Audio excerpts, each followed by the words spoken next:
کوم نن عصر کې تاسې راځئ په دنیا کې ډېر شاعران دي چا دي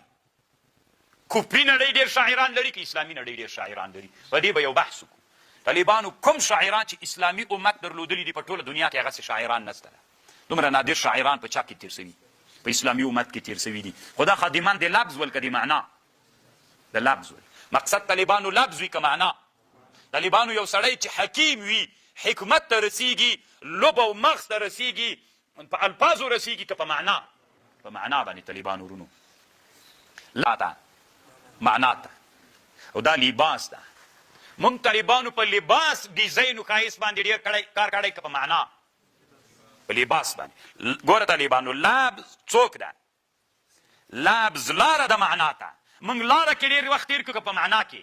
یو مونږ په لباس کې ډېر وخت تېر کړو او که په اصلي بدن کې مو ډېر تحقیق وکړو ټول عمر مو په لباس کې تېر سو الله عز وجل نو ځکه هم طالبانو اسلامي امت شاته پاتې سوی د شاته پاتې کېدلو لوی علت یې